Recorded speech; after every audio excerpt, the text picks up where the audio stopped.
Hello बच्चा लोग, कैसे हैं आप सभी। उम्मीद करता हूँ मस्त होंगे, स्वस्थ होंगे और अपने अपने एग्जाम की तैयारी में लगे होंगे।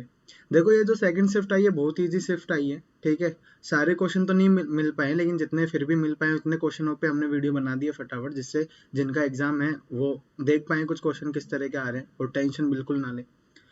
लेकिन टेंशन किनको लेनी है, जिनको ये एग्जाम शिफ्ट थी, क्योंकि इनको जरूर दिक्कत होने वाली है। अभी तो खुश हैं कि अरे बढ़िया एकदम क्वेश्चन करके आए, लेकिन बाद में जब नंबर कटेंगे ना नॉर्मलाइजेशन में, जब समझ आएगा कि इजी शिफ्ट आना कितनी बेकार चीज़ है। ठीक है, खैर कोई बात नहीं, कुछ बेनिफिट उन्हें नंबरों का वैसे भी हो रहा था, इजी शिफ्ट होने की वजह से ज़्यादा क्वेश्चन वो करके आ रहे हैं। ठीक है, कोई दिक्कत नहीं है।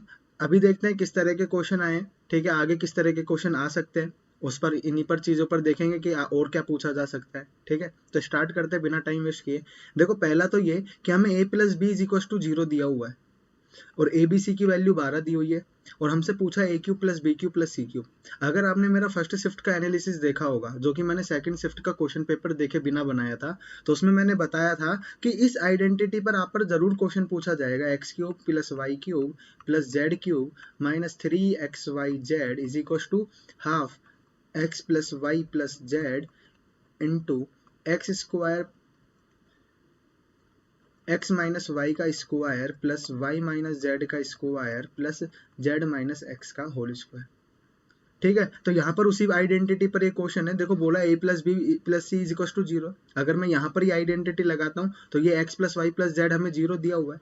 अब ये 0 हो गया तो ये तो टोटल वैल्यू 0 हो गई है ना। ये सारा 0 हो गया, तो यहाँ से x cube plus Y cube plus, या फिर हम इसे ए में ही बना लेते हैं। अब एक्स ए है, वाई बी है और जेड सी है, समझ लो। तो A cube plus B cube plus C cube is equal to 3ab होगा कि नहीं होगा। और हमसे ये वैल्यू पूछी है और ए बी सी हमें दिया हुआ है, और ए बी सी 12 दिया है, तो 12 दिया तो 36 होगा और 36 हमारा फाइनल आंसर भी होगा। ठीक है, तो ये जो एनालिसिस चल रहा है इससे जरूर आपको हेल्प मिलेगी। आपके जो एग्जाम्स में जो क्वेश्चन आने वाले इन्हीं से रिलेटेड आएंगे। अगर कुछ कंसेप्ट है तो उससे रिलेटेड किसी कंसेप्ट पर क्वेश्चन पूछा होगा। ठीक है, तो ये एनालिसिस को आप मिस ना करें, इसे देखें जरूर। 15-20 मिनट का टाइम लगेगा, फास्ट फॉरवर्ड में देखें, क्योंकि चीज़ें समझ में आ जाएंगी और मैं भी टाइम वेस्ट नहीं करा रहा हूँ, फटाफट फटाफट चीज़ों को कराने लग रहा हूँ। अब देखो, इस पर तो कुछ ही मतलब क्या ही क्वेश्चन है, ये तो आप खुद भी देख सकते हैं कि a प्लस बी हमें दिया हुआ है, ए बी भी हमें दिया हुआ है, ए स्क्वायर प्लस बी स्क्वायर हमसे पूछा है। तो यहाँ तो बच्चा बच्चा जानता है कि a प्लस बी का होल स्क्वायर हम लगाएंगे तो A square plus B square plus 2ab होगा। ए प्लस बी हमें दिया हुआ है 59 का स्क्वायर, तो इसका स्क्वायर हम कर लेंगे, ए स्क्वायर प्लस बी स्क्वायर हमसे पूछा है, तो हम यहाँ पर माइनस 2ab वाली टर्म ले आते हैं, और 2ab में ए बी कितना है, 1150 है, तो A square plus B square यहाँ से निकल जाएगा। 59 का स्क्वायर हम कर लेते हैं, यहाँ पर 9 9 जा 81, 9 5 जा 45 और 81 53 हुआ, ये 5 9 जा 45 हुआ, 5 5 जा 25 और 29 हुआ, 1843481 आया। तो ये तो 3481 आया, और ये मल्टीप्लाई किया तो ये 2300 हो गया, और 2300 ये 1 और ये 8 और ये 1 और ये 1, तो 1181 हमारा ए स्क्वायर प्लस बी स्क्वायर आ गया, और ये हमारा फाइनल आंसर होगा। क्लियर है, ज्यादा कुछ नहीं करना है, बस थोड़ा सा तसल्ली से पेपर को देखना है। ठीक है, अब नेक्स्ट क्वेश्चन पर आ जाते हैं। इक्विलेटरल ट्रायंगल हमें दिया हुआ है एबीसी, एक इक्विलेटरल ट्रायंगल है ए बी सी। ठीक है, जिसकी लेंथ हमें कितनी दी हुई है, 27 सेंटीमीटर दी हुई है। ओ कोई सेंट्रोइड, अब सेंट्रोइड है तो देखो मीडियन के इंटरसेक्शन से सेंट्रोइड बन रहा होगा। अब यहाँ पर समझने की चीज ये है कि पहला तो ये कि जो ये मीडियन होगी इसकी लेंथ क्या होगी, ये अपने पास होता है √3/2 इंटू साइड, यही होता है। अब ये तो टोटल लेंथ है, हमें पता है कि मीडियन जो सेंट्रोइड पर इंटरसेक्ट करती है वो 2:1 में इंटरसेक्ट करती है। मतलब ये टोटल अगर 3 है तो ये वाली लेंथ हमें जो ए चाहिए वो कितनी होगी, 2 होगी।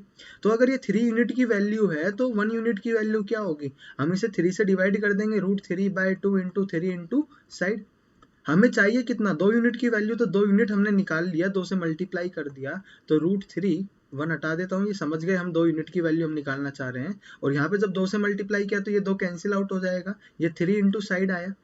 अब ये √3 से ये 3 कैंसिल आएगा तो ये साइड बाय √3 आ जाएगा। क्या, ये 2 यूनिट की वैल्यू, मतलब ये वाली जो लेंथ होगी उसे हम क्या बोल सकते हैं, अगर साइड ए है, अगर मैं बोलूँ साइड क्या है, ए है, तो ये a बाय √3 होगा। और 1 की वैल्यू क्या होगी, ये a बाय 2√3 होगा। ठीक है, तो ये डायरेक्ट रिजल्ट भी आप याद रख सकते हैं कि मीडियन जब सेंट्रोइड से इंटरसेक्ट होती है तो इसकी लेंथ a बाय √3 होगी और इसकी लेंथ a बाय 2√3 होगी।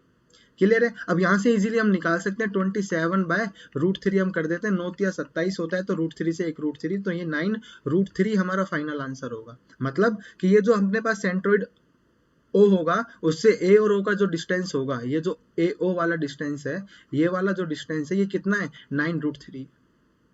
अगर ये वाला डिस्टेंस पूछा होता तो ये a/2√3 है, मैंने बताया आपको, और यहाँ पर 27 में रखूंगा तो ये 9 × 3 होगा, √3 से तो 3 आ जाएगा, ये 9 मतलब 4.5√3 हमारे पास आ जाए। या फिर ये जो वैल्यू आई है उसी को 2 से डिवाइड कर दो, क्योंकि यहाँ पर a√3 तो है ही, a/√3, और वो 2 से और डिवाइड हो रहा है तो उसी का हाफ होगा। अगर ये 2 यूनिट है तो ये 1 यूनिट है। ठीक है, इक्विलेटरल ट्रायंगल का एरिया अगर पूछा जाता है तो √3/4a² होता है। ठीक है, यहाँ पर ये वाली लेंथ मैंने आपको बताई दी है, √3/2 into side.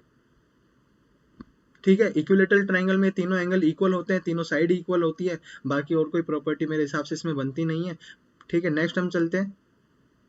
2 item are brought at same price. अगर 2 आइटम का कॉस्ट प्राइस सेम है, मान लो 100 रुपीज है दोनों का, एक को अगर 40% प्रॉफिट में बेचा गया है तो 40% 100 का 40 होगा, मतलब उसे 140 में बेचा गया है, और दूसरे को 40 के लॉस में बेचा गया है, 40% के लॉस में बेचा गया है, तो वो कितना होगा 60 में बेचा है। तो ओवरऑल जो सेलिंग प्राइस आया, ये सेलिंग प्राइस हमारा चल रहा है तो ये 200 आया, और दोनों का कॉस्ट प्राइस भी कितना था 200 था, मतलब ओवरऑल उसे ना तो कोई प्रॉफिट हुआ है और ना ही कोई लॉस हुआ है। समझ गए। अगर ये सेलिंग प्राइस होता, अगर सेलिंग प्राइस पर हमें बोला जाता ना, तब दिक्कत होती कि अगर सेलिंग प्राइस सेम है तब हम जब निकालते तो वो अलग आंसर आता, उसके लिए फॉर्मूला भी होता है। ठीक है, तो यहाँ पर जो कॉस्ट प्राइस है वो सेम है, तो इसलिए यहाँ पर नो प्रॉफिट नो लॉस वाली सिचुएशन होगी। नेक्स्ट क्वेश्चन पर चलते हैं। यहाँ पर देखो एक सर्किल हमें दिया हुआ है, उसमें ये एक्सटर्नल पॉइंट से 2 टेंजेंट ड्रॉ की गई है, और ये एंगल 180 डिग्री है, 118 डिग्री है, और हमें पता है कि ये इन दोनों का जो सम होता है, इसका और इस एंगल का सम 180 डिग्री होता है। तो ये कितना आएगा, इसका 180 में से माइनस करेंगे तो ये 72 डिग्री आएगा, सॉरी ये 62 डिग्री आएगा, ये एंगल 62। अब यहाँ पर भी ये ट्रायंगल बन रहा है और दोनों ही रेडियस है, तो ये दोनों एंगल इक्वल होंगे। ठीक है, तो यहाँ पर ये होंगे, तो ये वाला एंगल कितना आया, 62 डिग्री आया, तो इन दोनों एंगल का सम कितना होना चाहिए, इन दोनों एंगल का सम 180 - 62 होना चाहिए, मतलब वापस से 118 डिग्री आ गया। या फिर हम ये कह सकते हैं कि इन दोनों एंगल का जो सम होगा वो किसके इक्वल होगा, इस वाले एंगल के इक्वल होगा हमेशा। ठीक है, और ये दोनों एंगल का सम 118 डिग्री है, और दोनों ही इक्वल होंगे क्योंकि आइसोसेलेस ट्रायंगल बन रहा है, ये दोनों साइड रेडियस है तो दोनों इक्वल होंगी, तो ये एंगल हाफ होगा, तो ये वैल्यू 59 डिग्री आएगी। तो हमेशा कभी भी इस तरह का क्वेश्चन पूछा जाता है तो आपको क्या करना है, ठीक है, ये वाला जो एंगल होगा इस वाले एंगल का हाफ होगा। क्लियर है। नेक्स्ट क्वेश्चन पर चलें।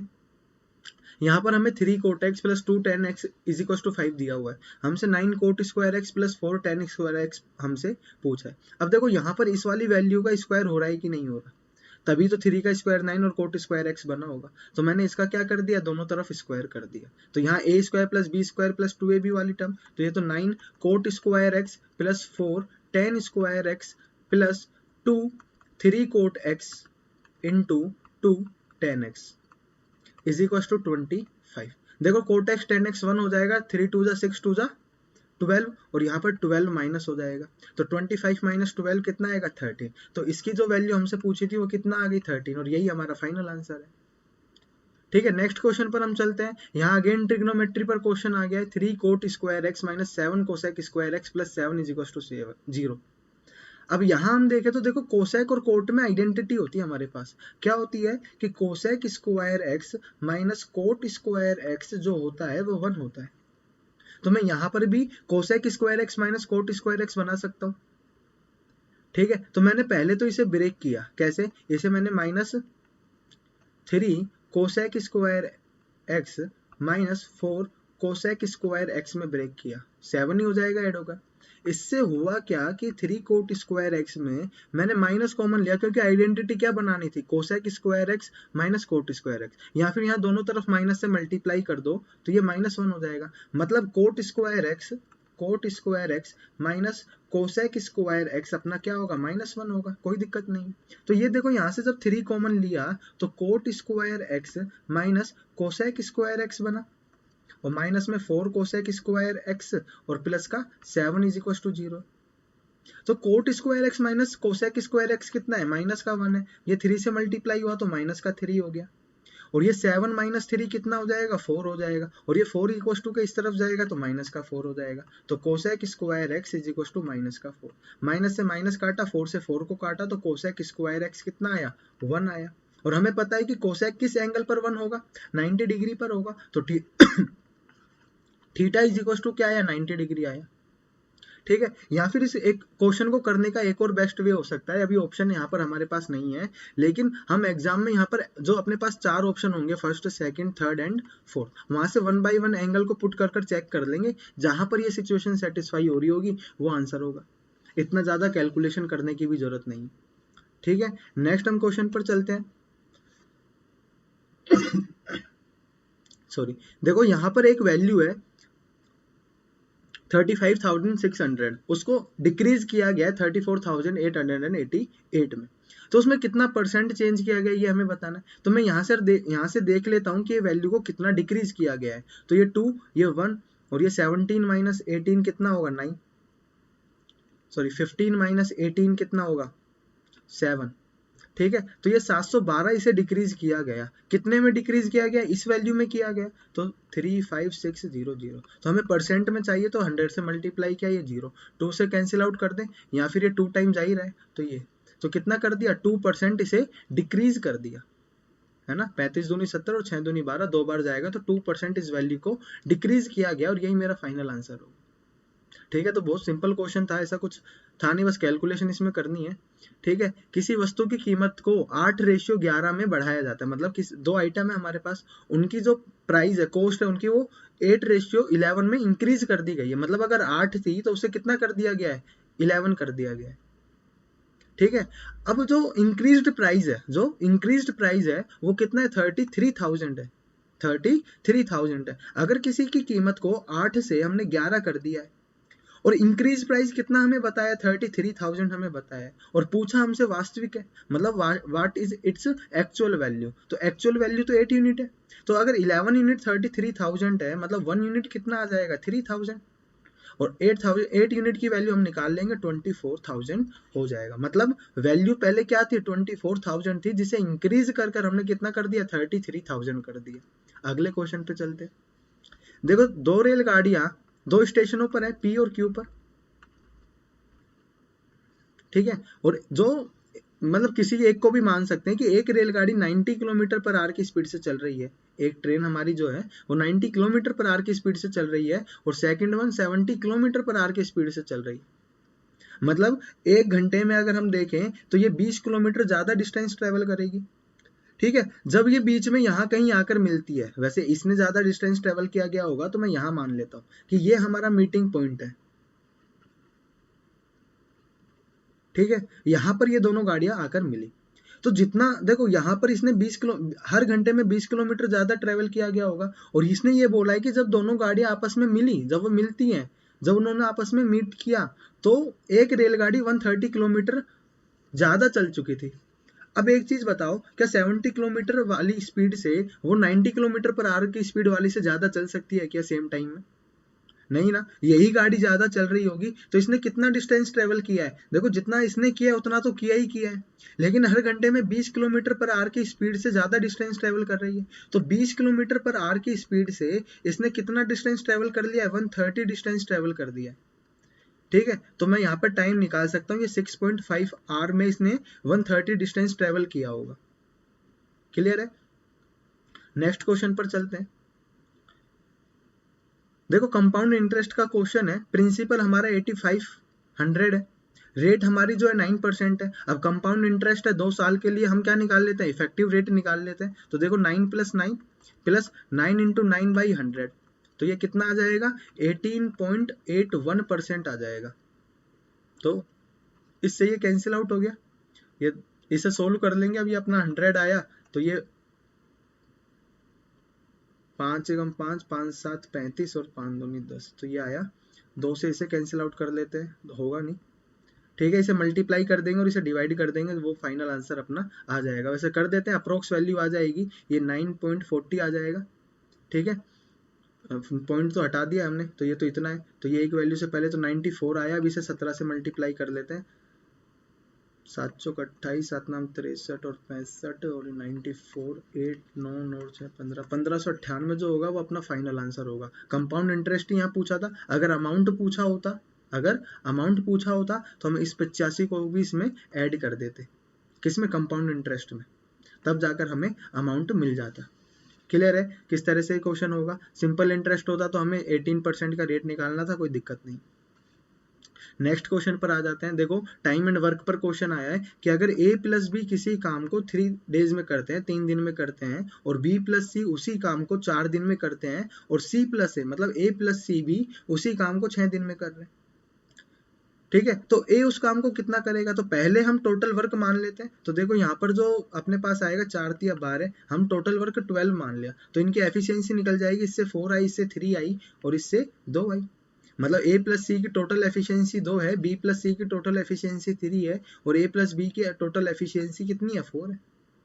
अब यहाँ से हम सबको ऐड कर देते हैं, तो देखो ये बनेगा 2a प्लस बी प्लस सी की टोटल एफिशिएंसी, मतलब इन तीनों की डबल का जो एफिशिएंसी है वो कितने, 4 3 7 और 9, ठीक है। तो a प्लस बी प्लस सी की एफिशिएंसी कितनी होगी? 9/2, 2 से डिवाइड कर दिया। और हमें पता, हमें किसकी एफिशिएंसी चाहिए? a की एफिशिएंसी चाहिए, तो हम b प्लस सी की एफिशिएंसी यहाँ रख देते हैं जो कि 3 है। तो a plus 3 is equal to 9/2 हुआ, 3 को यहाँ से यहाँ भेजा तो ये 3/2 हो जाएगा, क्योंकि जब एलसीएम लेंगे तो ये कितना आएगा? 9 माइनस 6/2, तो ये 3/2 आया, यहाँ लिख देता हूँ मैं इसे, तो ये 3/2 आया। मतलब ए की एफिशिएंसी कितनी निकल कर आई? 3/2 निकल कर आई। अब हमसे पूछा है कि उसी काम को, तो काम तो 12 यूनिट था, तो 12 को 3/2 की एफिशिएंसी से करने में 8 डेज का टाइम उसे लग जाएगा, मतलब उसे 8 दिन काम करना पड़ेगा इसी काम को करने में। क्लियर है, कोई दिक्कत नहीं है। नेक्स्ट क्वेश्चन पर चलते हैं। यहाँ पर एक वृत्त दिया हुआ है, एक सर्किल दिया हुआ है जिसका सर्कमफेरेंस कितना है? 40 पाई है, मतलब 2 पाई आर की वैल्यू हमें दी हुई है 40 पाई, तो पाई से पाई गया, 2 से 40 जाएगा 20 टाइम, तो रेडियस हमें आ गई, रेडियस निकल गई है। तो अब तो कुछ भी पूछ लो, एरिया पूछा है तो ये पाई आर स्क्वायर होगा। अगर पाई में है आंसर ऑप्शंस में तो पाई को ऐसे ही रखेंगे, अदरवाइज हम इसे सोल्व कर लेंगे, और 20 का स्क्वायर 400 पाई, ये हमारा फाइनल आंसर होगा। तो इतनी शिफ्ट में, आज की शिफ्ट में इतने ही क्वेश्चन थे, बाकी क्वेश्चंस हम नेक्स्ट शिफ्ट के साथ कंबाइन कर हम देखेंगे, ठीक है। तो आज के लिए इतना ही, आज के लिए इतना ही नहीं, मतलब इस शिफ्ट के लिए इतना ही, बाकी नेक्स्ट शिफ्ट में मिलते हैं। तब तक के लिए वीडियो को लाइक शेयर एंड सब्सक्राइब कीजिए, ज़्यादा से ज़्यादा लोगों के पास शेयर कीजिए, ठीक है, और बेल आइकन को प्रेस कर लीजिए, ठीक है, जिससे कि जो नेक्स्ट शिफ्ट आएगी वो जल्दी आपके पास मैसेज आ जाए, आप तुरंत उसे देख सको, ठीक है।